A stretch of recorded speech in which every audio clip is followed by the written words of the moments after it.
Hello students, welcome back to my channel. Accounting of not for profit concern इस chapter की series चल रही है। ऑलरेडी इस चैप्टर के बेसिक्स और एक एग्जांपल हम लोग पहले वाले वीडियो में कवर कर चुके हैं। अगर आपने वो वीडियो अब तक नहीं देखा है तो आपको आई बटन पे मिल जाएगा।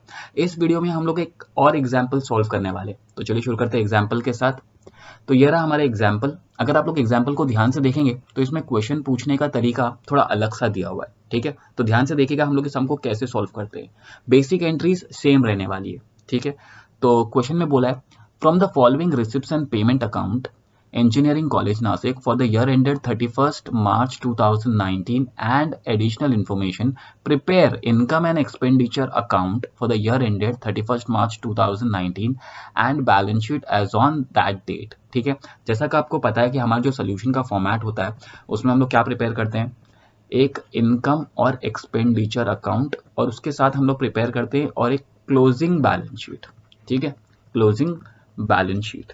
ओके, सो हम लोग को सबसे पहले क्या करना पड़ेगा, मार्किंग करना पड़ेगा। वैसे इसके पहले जब हम लोग एग्जाम्पल करते थे उसमें हमें ओपनिंग बैलेंस शीट दिया जाता था और रिसिप्ट्स एंड पेमेंट दिया जाता था, बट इसमें रिसिप्ट्स एंड पेमेंट ही दिया हुआ है। ठीक है, ओके, तो मैं आपको फिर से एक बार बता दूं, पेमेंट साइड पे हमें क्या मार्क करना है, या तो यहाँ पर एक्सपेंस होगा या तो फिर asset.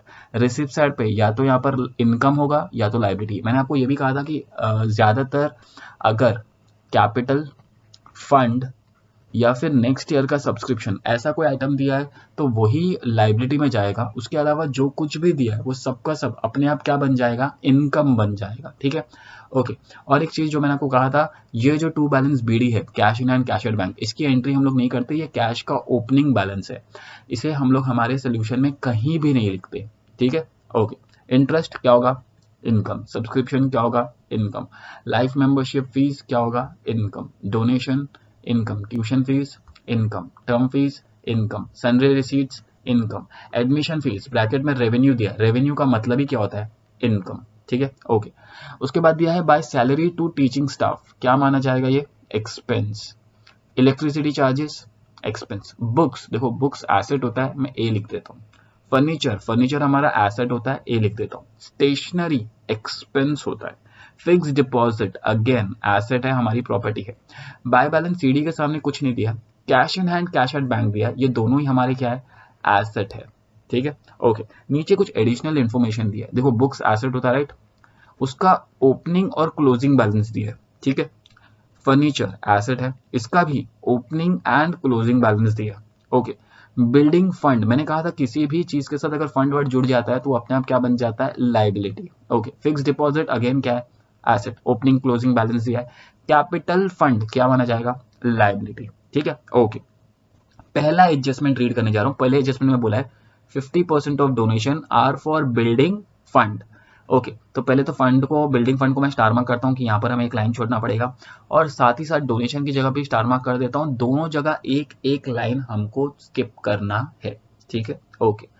Outstanding subscription, outstanding subscription, subscription को स्टार मार्क करता हूँ। आउटस्टैंडिंग प्लस होता है, ये मैं आपको पिछले वाले वीडियो में ऑलरेडी बता चुका हूँ। ठीक है, okay. Life membership fees is to be capitalise, capitalise के साथ क्या करना है ये भी हम जानते हैं, यहाँ जाके मैं स्टार मार्क कर देता हूँ। अगर तो आपको याद नहीं है कि क्या थे हमारे एडजस्टमेंट तो आपको फिर एक बार बता दूं। अगर तो आउटस्टैंडिंग एक्सपेंस दिया है तो हम लोग प्लस करते हैं, साथ साथ में कहा जाता है लाइबिलिटी में। अगर आउटस्टैंडिंग इनकम है तो हम लोग फिर से अगेन प्लस करते हैं, बट कहाँ जाएगा, बैलेंस शीट के एसेट साइड पे। अगर कैपिटलाइज दिया है तो उसकी दो एंट्री क्या होती है, पहले तो हम लोग उसको इनकम में से माइनस कर देते हैं और कैपिटल फंड में ऐड कर देते हैं। और अगर बात करें डिप्रिसिएशन की, डिप्रिसिएशन हम लोग एसेट में से माइनस करते हैं और उसकी सेकंड एंट्री होती है इनकम एंड एक्सपेंडिचर के डेबिट साइड पे। ठीक है, तो ये हमारे बेसिक एडजस्टमेंट्स है। सो चलिए हम लोग सम को शुरू करते हैं। बहुत ही सिंपल सम है, मेरे साथ साथ सम सॉल्व करना। इसमें जो नया पार्ट है वो अपने आप पता चल जाएगा आपको। ठीक है, हम लोग रिसिप्ट साइड से स्टार्ट करेंगे। रिसिप्ट साइड पे सबसे पहले दिया है इंटरेस्ट, 2 में दिया है, हम लोग कहाँ लिखेंगे, बाय में। बाय इंटरेस्ट, कितना दिया इंटरेस्ट का अमाउंट, इंटरेस्ट का अमाउंट दिया 55,000। आउटर कॉलम में लिख देता हूँ बिकॉज कोई भी एडजस्टमेंट नहीं है। ठीक है, सो हम लोग इंटरेस्ट डायरेक्टली कौन से कॉलम में लिख देंगे, आउटर कॉलम में लिख देंगे। सो आउटर कॉलम में मैं लिख देता हूँ बाय इंटरेस्ट 55,000। इंटरेस्ट के बाद क्या है, सब्सक्रिप्शन, सब्सक्रिप्शन पे एडजस्टमेंट है तो हम लोग इनर वाले कॉलम में लिख के एक लाइन छोड़ देंगे। सब्सक्रिप्शन का अमाउंट इज 28,300। सो हम लोग लिखेंगे 28,300, एक लाइन स्किप कर देंगे क्योंकि इसके ऊपर एडजस्टमेंट है। ओके, सब्सक्रिप्शन के बाद क्या? सब्सक्रिप्शन के बाद है लाइफ मेंबरशिप फीस। सो हम लोग लिखेंगे bye life membership fees, adjustment है, एक लाइन स्किप कर देते हैं। लाइफ मेंबरशिप फीस का अमाउंट है 25,000।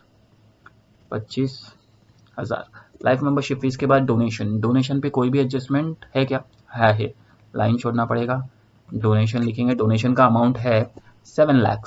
सो हम लोग लिखेंगे 7 लाख और एक लाइन स्किप कर देंगे। डोनेशन के बाद tuition fees, tuition fees income है, लिखेंगे ट्यूशन फीस का अमाउंट है 12,30,000, जिसपे कोई भी एडजस्टमेंट नहीं है, डायरेक्टली बाहर लिख देता हूँ 12,30,000। ट्यूशन फीस के बाद है टर्म फीस 2,08,000। तो मैं लिख देता हूँ बाय टर्म फीस 2,08,000। ओके, 2,08,000 के बाद फिर दिया सन्ड्री रिसीट्स, इनकम है, अगेन कहाँ लिखेंगे? सन्ड्री रिसीट्स का अमाउंट है 8,000 आउटर कॉलम में लिख दिया। ओके, उसके बाद दिया एडमिशन फीस, इनकम है, तो मैं लिख देता हूँ बाय एडमिशन फीस। कितना है एडमिशन फीस? 60,000। सो मैं लिख देता हूँ 60,000। ध्यान से देखना मैं सम कैसे सॉल्व कर रहा हूँ, आप भी सेम टेक्निक यूज करना ताकि सम जल्दी और आसानी से सॉल्व हो जाए। ठीक है, ओके, सारे इनकम हो गए। ओके, अब बारी है एक्सपेंसेस की। देखो 1 2 3 एक्सपेंसेस है, तीनों एक्सपेंसेस की एंट्री हम लोग पहले कर देते हैं। ठीक है, एक्सपेंसेस के साइड पे यहाँ लिख देता हूँ 2 सैलरी, 2 कौन सा स्टाफ था? Teaching staff. सो मैं लिख देता हूँ टीचिंग स्टाफ। कितना है सैलरी? 11,70,000, कोई भी एडजस्टमेंट नहीं है, इसलिए डायरेक्टली बाहर लिख रहा हूँ 11,70,000। उसके बाद है इलेक्ट्रिसिटी चार्जेस। सो हम लोग लिखेंगे इलेक्ट्रिसिटी चार्जेस। कितना है इलेक्ट्रिसिटी चार्जेस? 55,000।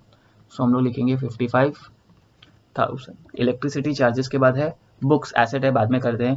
डायरेक्टली स्टेशनरी में यहाँ पर पहले लिख देता हूँ, पहले सारे एक्सपेंसेस को हम लोग लिख के खत्म कर देते हैं। ठीक है, ओके, रीजन है उसके पीछे, मैं ऐसा क्यों कर रहा हूँ।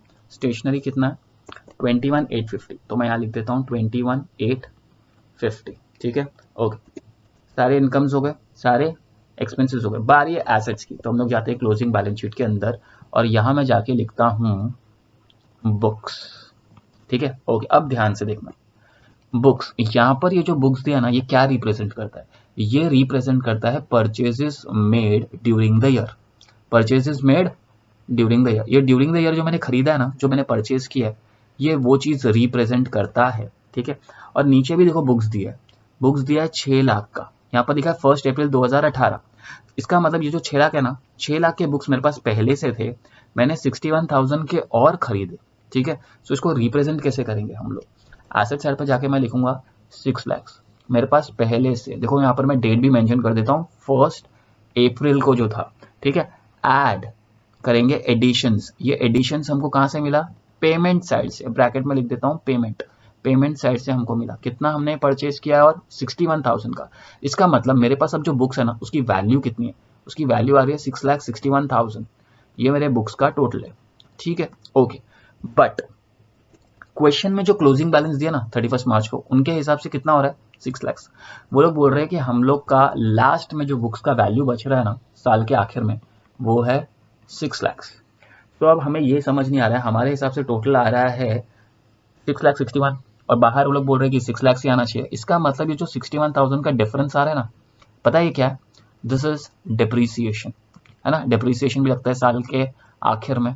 ये उनका डिप्रीसिएशन देने का एक तरीका है। ओपनिंग बैलेंस देंगे, एडिशंस देंगे और क्लोजिंग बैलेंस देंगे। हमें क्या करना है, हम लोग ओपनिंग बैलेंस और एडिशंस को प्लस कर देते हैं और जो वैल्यू क्लोजिंग में से बचता है उसे हम लोग क्या बोलते हैं? डिप्रीसिएशन। ठीक है, क्या डिप्रीसिएशन की सेकंड एंट्री होती है? हाँ होती है, बट अभी नहीं, साथ साथ में करते हैं। ठीक है, एक साथ करेंगे सारे डिप्रीसिएशन की एंट्री। अब बारी फर्नीचर की भी है। फर्नीचर में भी सेम प्रोसीजर हम लोग फॉलो करेंगे। देखो फर्नीचर का ओपनिंग बैलेंस कितना दिया नीचे? 3,19,000। यहाँ पर जो फर्नीचर दिख रहा है 51,000 का, ये क्या रिप्रेजेंट करता है? परचेजेस में ड्यूरिंग द ईयर।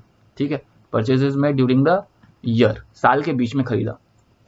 तो हम लोग जाके यहाँ पर लिखेंगे, पहले तो आएगा 3,79,000, एक बार चेक कर ले, 3,19,000 सॉरी, 3,19,000 19,000, फिर से इसमें क्या करेंगे, ऐड करेंगे एडिशंस। ठीक है, आप लोग के समझने के लिए मैं यहाँ पर डेट मेंशन कर देता हूँ, ये 1 अप्रैल का है। और ये कौन सा है, जो पेमेंट साइड पे दिया हुआ है। पेमेंट साइड पे कितना दिया हुआ था फर्नीचर, 51,000। तो हम लोग यहाँ पर जाके लिखेंगे 51,000। अब ज़रा चेक करते हैं टोटल कितना आएगा, कैलसी कर देता हूँ ताकि जल्दी हो जाए। 3,19,000 प्लस 51,000,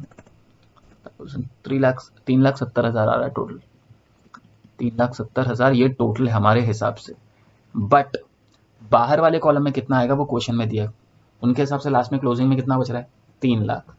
तो इसका मतलब हमको 3,70,000 में से कुछ ऐसा माइनस करना पड़ेगा जिससे लास्ट में वैल्यू बचे 3 लाख। तो जो डिफरेंस बच रहा है ना, उसको डिफरेंस को क्या बोलेंगे हम लोग, डिप्रिसिएशन। कितना है डिप्रिसिएशन, 70,000।